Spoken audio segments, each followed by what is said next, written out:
I want to say thank you to Black Hat for inviting me back again. I'm really excited to be talking about Android security. My name is Nick Kralevich. I'm one of the original founding members of the Android security team. I've been working in the security space for about 16 years now, 8 of those focused exclusively on Android. And during this time, I've had a really unique opportunity to watch Android mature and develop, both from a product perspective, but also from a security model perspective. I don't know how many people watch Google I/O, but at Google I/O we announced that we have 2 billion Android devices. And I'm proud and terrified to say that I have code pretty much running on every one of those. At Google, I head up the Android platform security team. Our job is to define the security model and ensure that the security model is robust. Basically, all the code that runs on the device, we're responsible for trying to make sure that the security model is sane, that we can protect user data, that we can protect application data, that your confidential data is trusted by default. And our job is also to mitigate security bugs before we even know about them. To some degree, our job is to predict the future, figure out where bugs will be. And an important part of that is attack surface management. So what are we going to talk about today? First thing I want to talk about is give you a brief history of Android security. Where we started off, what we've done in the meantime to change the security model, and where we're at today. I also want to talk a little bit about our strategies for dealing with vulnerabilities. After that, we're going to spend the bulk of our time talking about bugs and specifically attack surface reduction efforts that we've done both in Android O and also previous Android versions. After that, I want to talk about some of the recognition that we've received from the security community, the future, and questions. So before we begin, I really want to emphasize that the code that runs on the device is just one small part of the responsibility, not small part, but one part of the responsibility for Android security. There's lots of moving parts, there's lots of people involved in protecting your information every day. The way I like to think about it is in layers of defense. It's sort of the traditional defense in depth type of model. We obviously have Google Play, which is the largest collection of Android applications in the world. We know that, and so we check those apps to make sure that they're okay. But of course, we allow people to install applications from outside, and we warn you about that. We ask you if you want to confirm the install. We check to see if the application's dangerous. And then only then do we actually get to the code that runs on the device. So again, layers of defense for at each level, reducing the probability that something bad will happen. We know, for instance, that if you install an application from Google Play, you're 10 times less likely to experience malware than if you install it from another source. So that's the idealized model. In reality, there's actually a lot of moving parts. I'm not going to go into this sort of full graph. And in fact, this graph changes every day. This is what it looks like internally at Google. You have Google Play, we have our safety net analysis, we do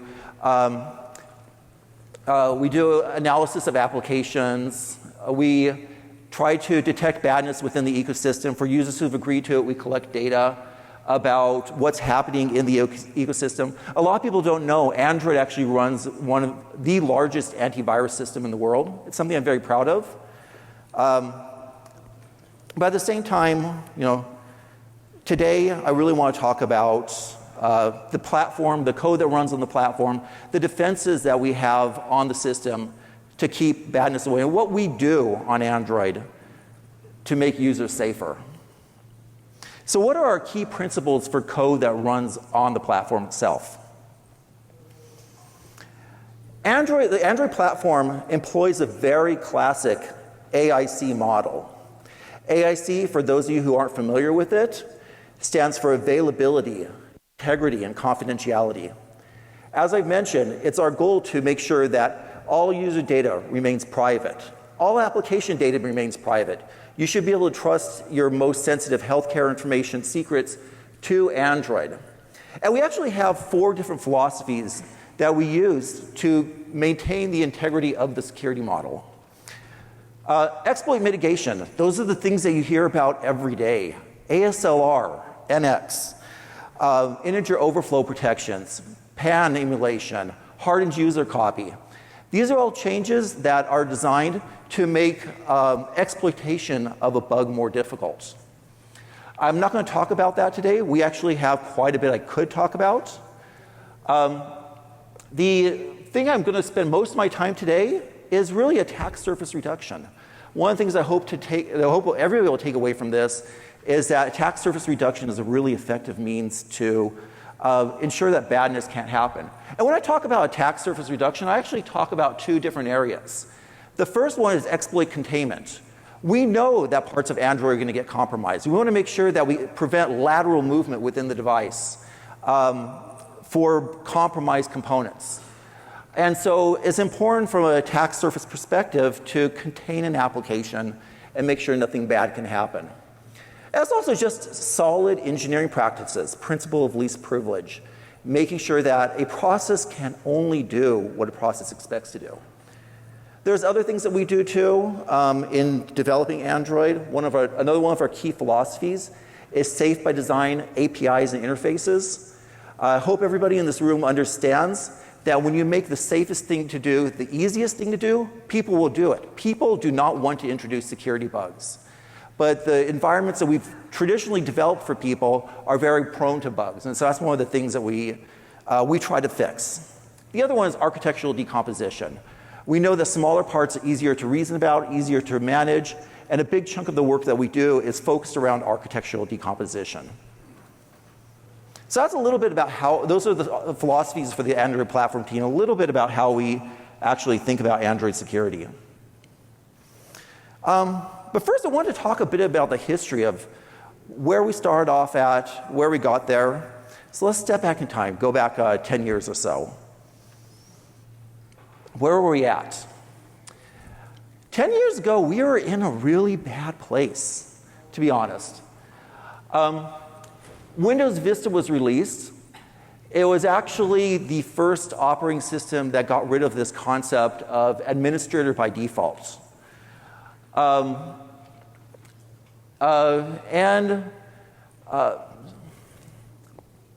in addition, on all the desktop operating systems out there, there was no true difference between what the application could do and what the user could do.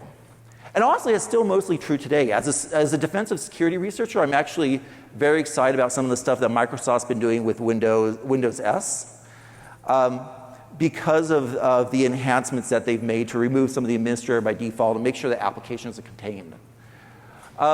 And in addition, historic desktop operating systems also has this concept of the user as the administrator of the device. And so, if we know that users make mistakes, we know that the administrator account is very powerful.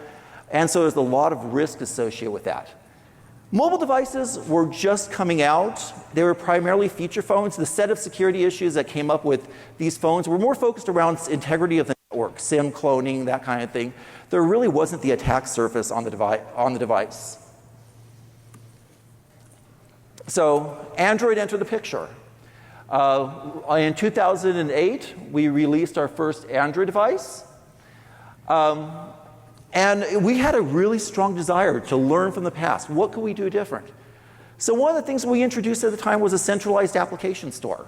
We want to make sure that there's one place where you can get your applications, where we can funnel it and vet it and make sure that you stay safe. Application sandboxing was one of the things that we came up with. No longer is there a concept that the application can do everything that the user can do. In fact, one application in Android cannot see data associated with other applications. One of the things I'm most proud of that doesn't get a lot of credit is our choice of memory-safe languages. We really pushed Java early on because we recognize the flaws in C and we recognize the memory unsafety. Memory corruption is an issue. So we really had a strong desire to avoid the security problems of the past. Very early on, so Android, like I said, Android was architected for security. Having said it was architected for security, as anybody who works in software knows, you're never done writing it. You're always going to go on to sort of the next stage. So while we had laid the proper foundation of how we want to develop a system, there were still a lot of things that we had to implement over time. Very early on, our strategy was to approach Android. Our strategy to approach Android security bugs was really focused on exploit mitigation technologies, ASLR, NX, fortified source. And we spent a lot of time trying to do that in an effort to make sure that we could shut down and eliminate security bugs. What did the early days of Android look like? Well, we had application sandboxing. We were contained applications. And we had some isolation of other components with Android, but it wasn't as great as we hoped. The architecture was still developing, that kind of thing. We had a global root user that was unconstrained. So if you could find one bug somewhere, then you would be able to pop users. I remember talking with a guy named John Sawyer. How many people have heard of that name, John Sawyer? Nobody? Okay. I remember talking with him. His favorite tool for analyzing security issues or finding security issues was grep. And we wanted to make sure we moved beyond that. So we had this global root user that if you popped it, then you're in big, the entire system was compromised. The IPC boundaries, people, they were sort of ad hoc. We were still developing them. And there was no real auditable security policy. But we reused a lot of the technologies. Our strategy has always been to reuse a lot of the technologies that are provided by modern day Linux to make sure that we could protect the integrity of the system. Obviously, address space separation and isolation has been there for decades. UID controls, we actually introduced the concept that an application runs as its own separate user. Unix permission stack capabilities, all of that. But something really interesting happened right around September 2011. Stephen Somali published this paper titled "The Case for Security Enhanced Android." And what he did, published a paper and a presentation. I encourage you to read it. What he did was he actually looked at 7 rooting vulnerabilities and talked about how, if we had had a mandatory access control model, these vulnerabilities would have been constrained and mitigated. So this was sort of a revolutionary moment. This was a moment where we actually switched from exploit mitigation as a primary strategy to exploit containment, attack surface reduction, trying to make sure that all processes on Android were really minimal. So we launched the initial version in October 2013. By October 2014, we had a fully enforced system where we had a mandatory access control model where each part of the system was minimally privileged. And it was very successful. I remember hearing about what at the time was a zero-day vulnerability in the Valdi asec create command. This was known in the research community to some degree.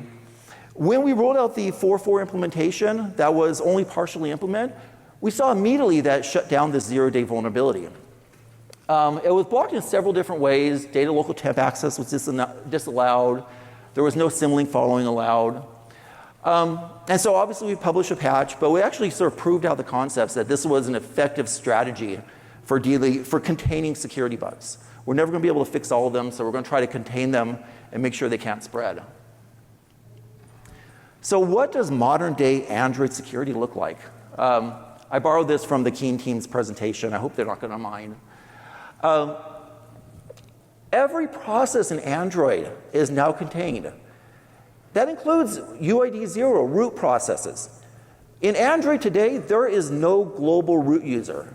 To say you've rooted an Android device means that you've popped the kernel. Even if you have vulnerabilities like Dirty Cow, which allows a complete compromise of user space, you're still constrained by what those applications can do. In fact, I've talked with a lot of researchers who are quite frustrated that they could get access to every user space process, but they were unable to use that access to establish persistence on the system. We have the security of least privilege widely deployed. Every process on Android only has the capabilities that it needs and no more.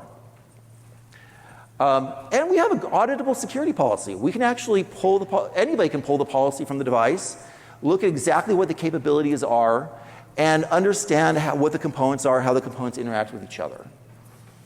And one thing that not a lot of people are aware of is that for most of the critical processes on Android, all code that's loaded into memory comes from provably signed, cryptographically verified sources. The combination of SE Linux and a technology called Verity controls what files can be loaded and prevents the introduction of new executable pages into memory.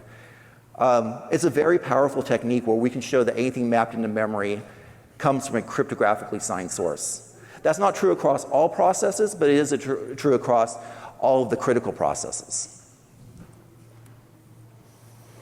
Looking at it slightly differently, you can see we have multiple users within Android. We have Google Security Services, Google Play Protect, which is designed to add robustness to the security model. We have every process that runs in the system and every UID 0 process within its own constrained, isolated sandbox. And we even have things like Trust Zone, where we protect the integrity of cryptographic keys, obviously the kernel, and hardware support for that. So this is sort of where Android's at today.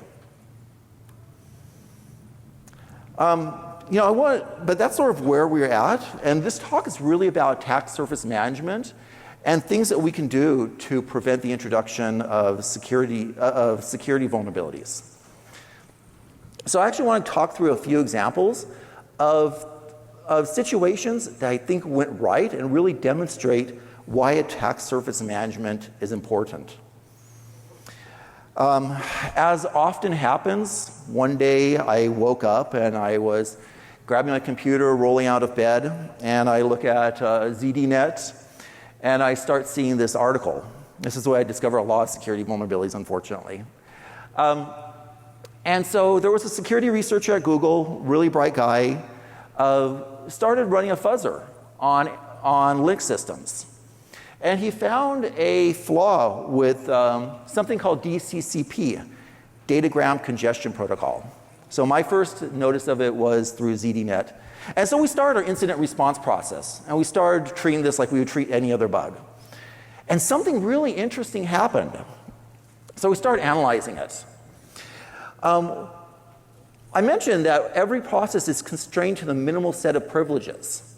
And that's true for access to network sockets. Applications on Android are only allowed to access a whitelisted set of socket types. Netlinks route sockets, ping sockets, TCP UDP sockets, sort of the standard things that you would want.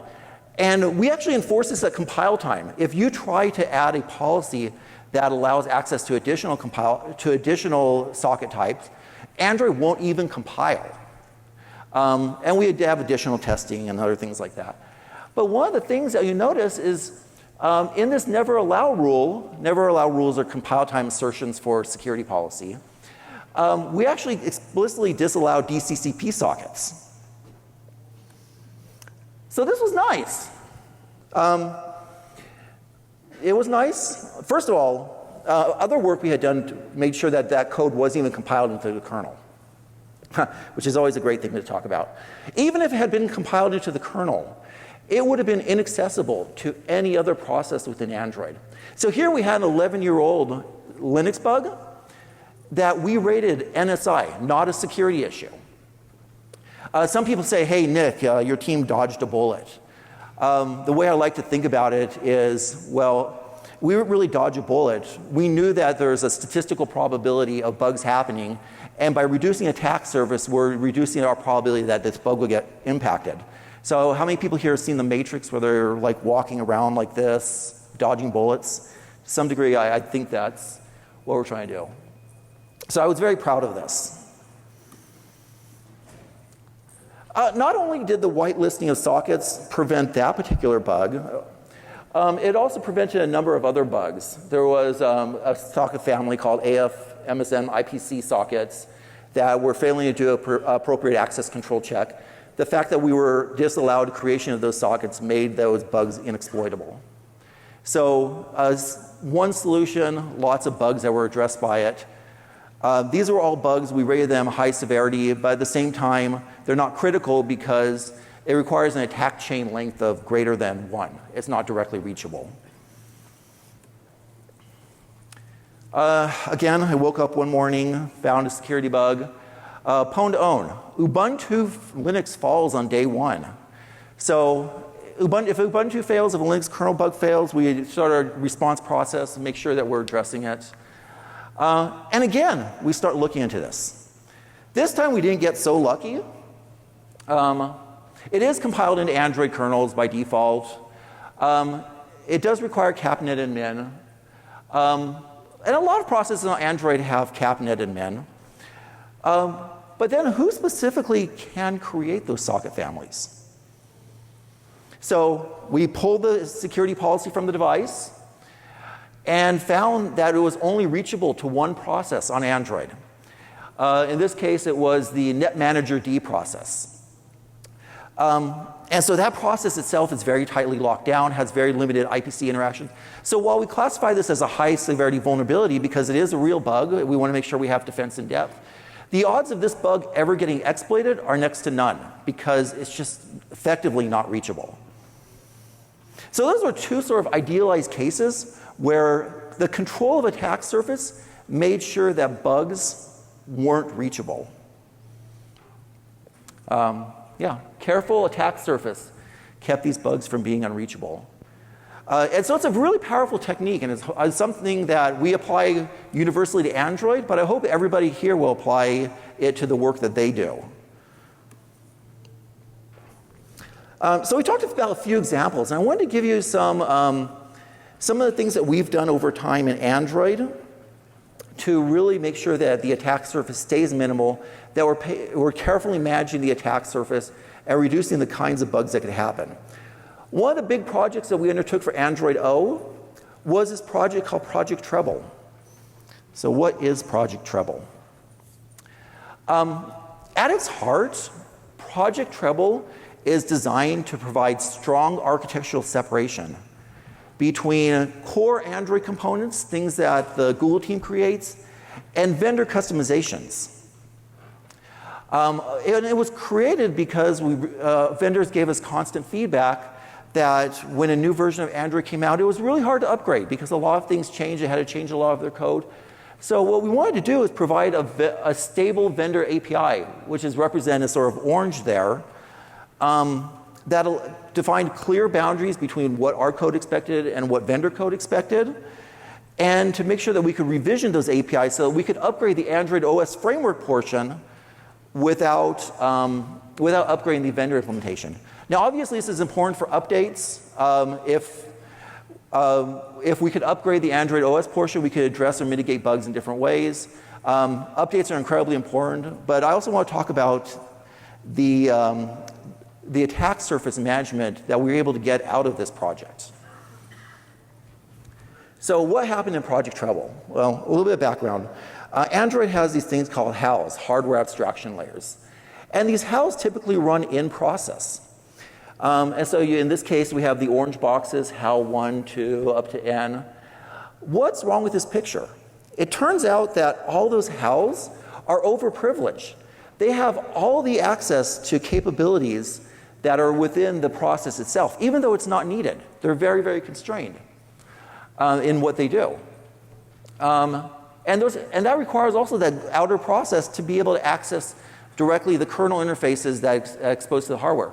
So Project Treble moved these to separate processes.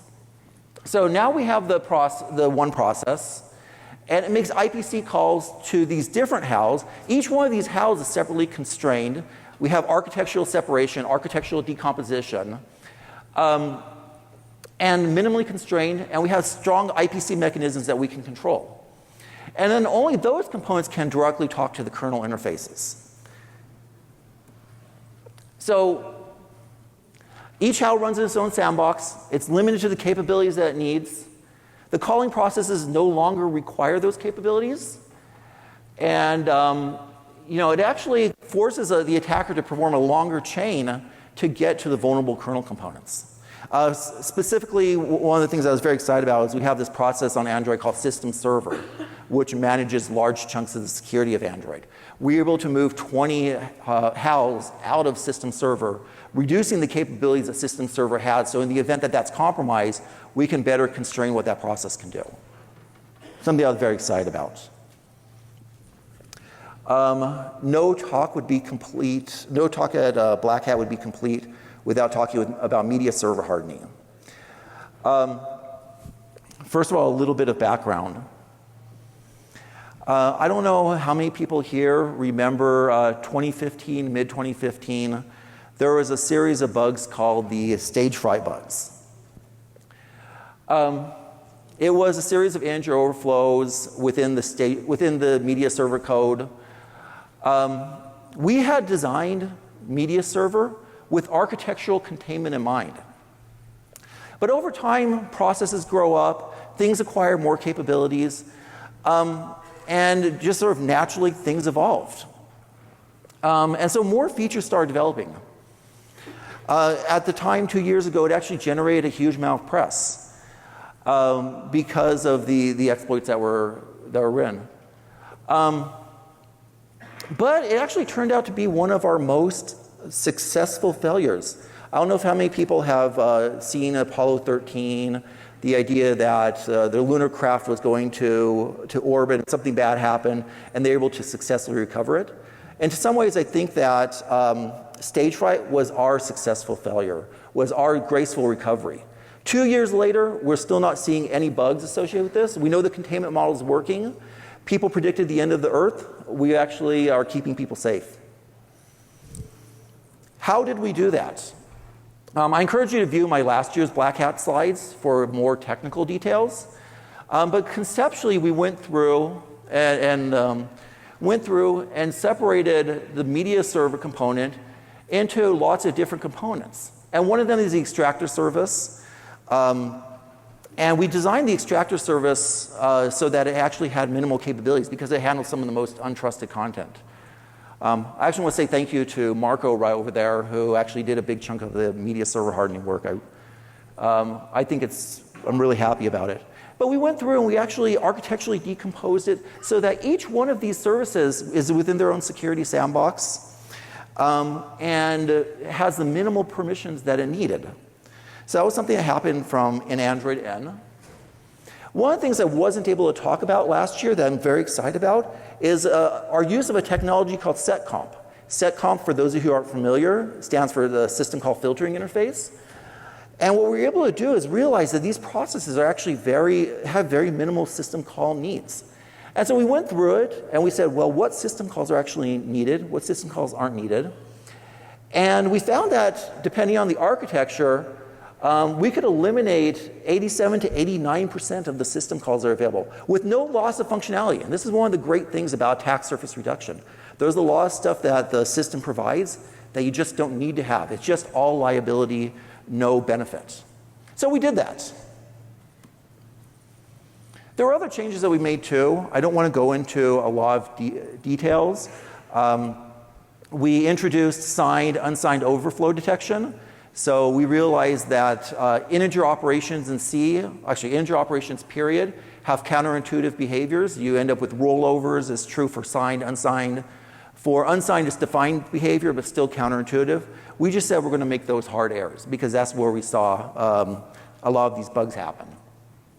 We removed the ability to introduce new anonymous executable memory into these media server processes. So that prevents somebody from creating a small ROP gadget which goes through, marks some region of memory, read, write, execute, and starts jumping to it. Forces the attacker to have much longer ROP chains because they can only reuse code that's in memory. They can never introduce non-signed executable code into memory. And I mentioned before that we have DM Verity protections, which ensure that code that's loaded into memory comes from cryptographically signed secured sources. The results were really impressive. Vastly improved architectural separation. It was easier to reason about these processes. We could create stronger sandboxes with tighter IPC boundaries. And the containment model is more robust. The Project Zero folks, who are great folks, they actually put together a blog post. And they basically said, I started working on an exploit for media server, and I got frustrated. This stuff is hard because of the constraints that we put in place. And so as a defensive security researcher, these are the kinds of things I'm really excited about. But let's put some numbers behind it. One of the things that we did was to actually take a look at bugs that came in. and see how they actually impacted our evaluation of those security bugs. And so right off the bat, we looked at these bugs and we said 23.8% of them are no longer even a security bug in Android because of the additional mitigations we put in place. 3.2% of them had a lower severity because of the lack of reachability, because of the containment models that we have in place. So you talk about reducing security vulnerabilities by 25%. That's huge. So it was something I was really happy about. An article came out that talked about how Google rebuilt a core part of Android to kill the stage fright bugs for good. And so I'm actually really hoping that this is the last presentation where I'll ever talk about stage fright bugs again, because they're pretty much gone. So I'm very excited about that. But like anything, we continue to evolve. I mentioned Project Treble. The media server processes continue to evolve. We realized that even things like the audio server component or the camera server component still had more capabilities than we were comfortable with. Project Treble forced us to start separating those into multiple security boundaries. So where before the audio server, camera server would have direct access to the kernel, they no longer have direct access. An attacker who wants to exploit this is now forced to go jump through multiple hops. And again, our goal is to make sure that we know vulnerability is going to happen, and we want to make sure that a vulnerability in one portion is constrained and the lateral movement is protected in the devices to be able to manage the security model. What's another thing that we did in Android O? So there's this great thing on Android called Webview. It actually renders a lot of web pages. Webview traditionally has a very large attack surface. It's written in memory unsafe language. It has a history of sort of having security bugs. And we recognize that. And we want to make sure that we had a good containment model. Originally, going back in history a bit, KitKat was shipped with a hard-coded Webview in it. It wasn't updatable. In Lollipop, we actually made this updatable through Google Play because we recognize that this is a very vulnerable attack surface. But at the same time, it was still running with the capabilities associated with the Android application. And so if you pop Webview, not only do you compromise, if you pop Webview within the application, you compromise all the application's data. And so we said we can do better than this. And so one of the things that we did in the Android O preview was actually move Webview to its own isolated process.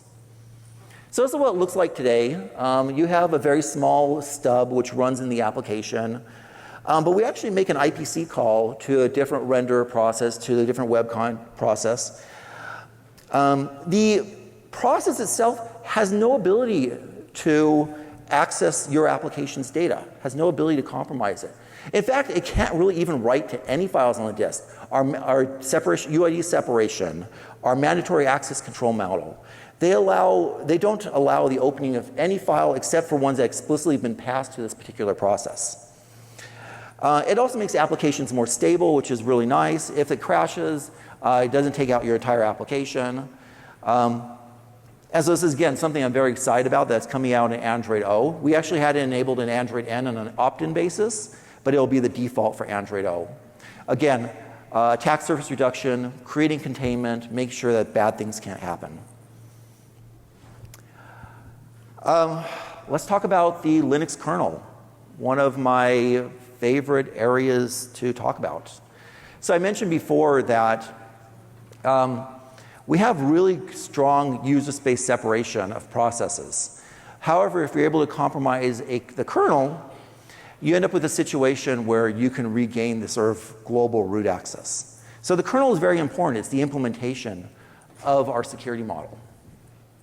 And so something interesting has been happening over time. The kernel itself is a new target for vulnerability research. So if you look at 2014, only 4% of the bugs that we got reported, that were reported to Android, were kernel components. 9% in 2015, 39% in 2016. And people realize that the kernel, that the kernel is important. And why are we seeing more kernel bugs? I mentioned before, in user space, there is no concept of a root user. No process on Android has the ability, for instance, to modify the files in the system partition. That not only are those cryptographically verified, they're held intact by the security model. So any user space compromise can't do it. Similarly, so root on user space root on Android just isn't that powerful anymore because of the attack surface reduction that we've done, because of the containment models that we put in place.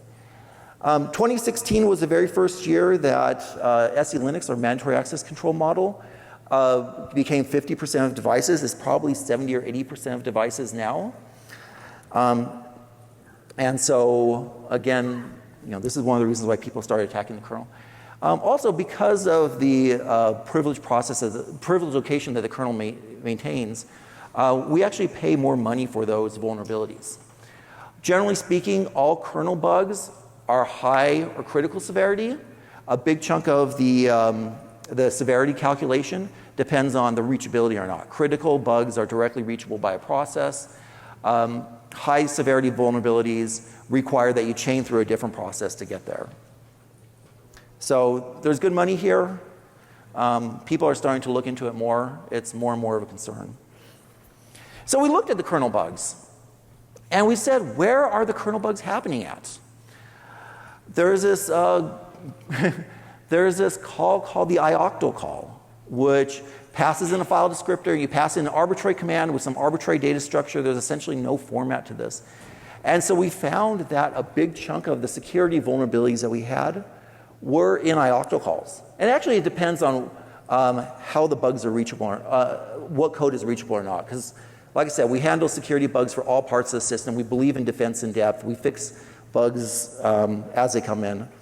So we also have to break it down by how things are reachable as. There were other things too. The perf event open. We found that that there was a system call that a lot of vendors would customize that led to a lot of problems. And so one of the things that we contributed, because we recognized that IOctals were a big problem, one of the things that we contributed to the upstream Linux community was IOctal filtering. On Android and now on any Linux systems, it's possible to have fine-grained filtering of IOctals to remove that attack surface, to make sure that even if there's a bug there, it's not actually attackable. So we introduced this technology. It's available for everybody to use. It's checked into the upstream kernel. I'm very excited about it. I encourage you to use it. And so what effect did this have on Android? Well, I mean, originally we found there was hundreds and hundreds of IOctal calls. However, when we actually looked at what IOctal calls were being used, there were only 29 networking IOctals that were ever used. So out of the hundreds, we were able to turn off the vast majority of them with literally no functionality loss. And so I was very excited about that. There were some very peculiar Wi-Fi sockets, IOctals, that were accessible through Unix domain sockets. We were able to turn those off because we found literally there was no legitimate users in user space. And the GPU, which is a traditional target for vulnerability research, on our Nexus 6 device, we were able to find that of the 36 GPU IOctals exposed, only 16 of them were actually used. And it's pretty consistently, we found that every GPU device that we look at, the drivers have too much capabilities, and we can reduce the exposed attack surface by almost half with no loss of functionality. So what did we do to address those class of bugs? First, there was the perf interface. We actually made that disabled by default so applications can't access it. You can still enable it through the shell user, but we're not going to see malware exploiting it. We might see it for like local rooting, that kind of thing. DebugFS was another one. We just said, DebugFS, the files there are too unstructured. They leak too much information. Apps can no longer have access to it. We turned it off. The other thing that we did in Android N was we removed access to the bulk of files in /sys. There's a lot of stuff in /sys which nobody ever accesses. I counted 38,000 files. And we actually found that there was only 500 that were accessed by the Linux kernel. We were able to do a 98% reduction with no loss of functionality, drastically decreasing the probability of information leaks between applications, drastically decreasing the probability that an attacker or a researcher is going to be able to find some bit of kernel pointer or something else there. So we did a case study on the Nexus 6. We found that with these mitigations in place, 100% of the Wi-Fi bugs would have been blocked. About 50% of the GPU bugs would have been blocked. 100% of the perf-related bugs would have been blocked by default to an application, so malware is not going to be able to exploit it ever. Generally speaking, when we look at the effectiveness of the mandatory access control model that we put in place, and we look at security bulletins that we've issued over time, we see a net reduction in severity for these vulnerabilities of about 44%, which is really impressive. I mean, if we could go and fix the entire world and get rid of half the security vulnerabilities that we know about, the world will be a much, much better place. So, you know, I'm really proud of the platform security team and the work that we've been doing to make Android safer, and I think this sort of speaks for itself.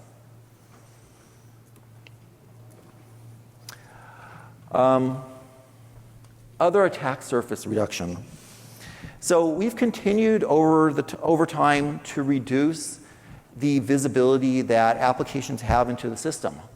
One of the changes we made for Android N was to introduce hide PID = 2 functionality. For those of you who aren't familiar, this is when you run PS and you can only see your applications. You can't see other applications that run on the system. It was originally suggested by a team called Copperhead, who does some amazing work with Android security.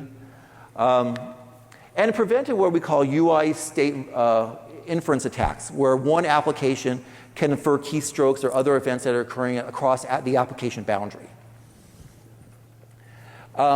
We have restrictions around kernel module loading. We definitely have restrictions around the writing to files as sys. We want to make sure that no matter what happens, the integrity of the Android system can be maintained, it can be retained across the factory reset.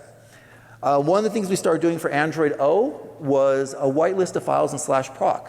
So to avoid leaking of state from other applications, we've turned off things like proc interrupts, proc stat. We found that these are just not needed, and they're leaking side channel information, and there's research papers out there that talk about how one application can infer state from other applications. We've done other things too, like the hard links. You can actually link to files within, even if you don't own them. And so we found that nobody was essentially using hard links in Android applications. So we just said, you no longer can hard link any file. Again, we're sort of a reduction of attack surface. These are some examples. We actually do changes every day, and it's hard to actually talk about all the different ones. I want to talk a little bit about the recognition that we've received from the security community. I mentioned John Sawyer. When SE Linux first started coming out, he had this nice quote on Reddit. And he said that Android devices are particularly annoying to me because many of his tactics are frustrated. So one of the things to realize is Android 5 is 70% of devices now. So, so we are getting this stuff out there. We are making people safer. What are we seeing from the security research community? There's a team called Keen Labs, which is responsible for a lot of Pwned Ubuntu exploits. So it has a presentation that they were at, and they presented this. And they're comparing iOS to Android. And one of the things they said was, in general, between the two, iOS and Android, the Chromium Android sandbox feels stronger because it exposes a smaller attack surface. Now, I'm not an iOS expert. I don't know the security. I can't really talk authoritatively about the iOS security model, but I see people in the security space saying really good things about the work that we've been doing. So I'm happy about that. Yeah. Another way I sort of measure myself is in costs that are being, the security vulnerability purchasing community. There's a company called ZeroDM, which buys exploits, and I believe they sell them to governments or other individuals. So they actually publish a price chart that goes from about $10,000 up to $250,000. If you look way up in the right-hand corner, number 2 right there is Android. We are safer than pretty much any browser out there. We are safer than pretty much any other component out there. And my goal is to make that number 1. And so that's what I'm trying to do. So, and the price change is actually growing quite a bit, where we're seeing a doubling of price for an Android 7 jailbreak. I expect those numbers to go up. 2x increase in exploit costs. Another way I measure my success is the payoff that Pwned like contests have. So one of the things you're going to see is that the price parity for, let's say, Apple phones versus Pixel phones is about the same. And so this is some of the price lists. So what we see is parity among sort of the major operating system vendors. There's actually not that much of a difference between the iPhone and a Google Nexus / Pixel device. We do see some difference in Pixel devices versus other Android devices. And a big chunk of that I attribute to the greater attack surface that's provided on those systems. Again, keeping attack surface minimal is important to contain vulnerabilities. And I think this is actually, these prices are well deserved. If you look at historically what we've been able to do with Pwned, I went back through sort of however many, 8, 9 years of Pwned, and I looked at whenever we had to issue a platform patch for a Pwned contest. And it turns out there was only ever 1 year where we lost a Pwned contest, where we had to issue a platform patch. There have been other bugs. There's been bugs in Chromium. There have been bugs in sort of Google Play. But only in 2014 did we have to issue a patch. One of them was an NFC-triggered leakage, which was a technical win because it leaked the Bluetooth address. It was sort of frustrating. Another one was a DHCP code execution, but it was only considered a partial win because the exploit environment that the attacker was able to get was so constrained. So I think we've been doing some really good work. And we've been able to address like the Chromium exploits within a matter of hours, if not days. Natalie, who's in the audience over there, hi, ran a contest called the Project Zero Prize. And they offered $350,000 on the line. And nobody reported any bugs. I would like to think that we're doing something right. I think there's a lot of reasons why that may have been the case, and I think it's debatable, what could have happened. But it's something that we just didn't see exploitation. And so we want to accelerate bug discovery. And so one of the things that we're doing, we did about a month ago, is to increase the maximum bug bounties that we're paying for Android-related bugs. So where it used to be $50,000 for a remote chain to trust zone or verify boot compromise, it's now $200,000. And remote to kernel went up 5x from $30,000 to $150,000. Because we want to accelerate the bug discovery process, we want to make sure that we can figure out what's going on. And this is one of my favorite quotes. There was a WikiLeaks, and they came out and they were talking about some of the security protections that we have in place. And they said, when SE-Linux became common, it was just too hard for implants to function. So what's the future look like? I think we could do more with SetComp. I think we can do anywhere from 20 to 40% reduction in system call attack surface. I think there's some good work there. We can continue to refine the work that happened in Treble. Do a better separation of vendor code versus non-vendor code. Make sure that that separation is stronger, the attack chains are longer. Really try to scale back some of the shared data stores that we have on Android, things like the SMS database, Photos database, where it's really exposed right now. And control system properties, that kind of thing. Anyway, takeaways. Attack surface management is one of those things that not a lot of people recognize as a security win. I think we've taken really good advantage of it. I think other people can take advantage of it too. We've been investing really, really heavily into it. We know vulnerabilities will never go away, but managing attack surface makes you understand your architectures better. Perfection is achieved when there's nothing more, when there is not nothing more to add, but when there is nothing left to take away. So, thank you.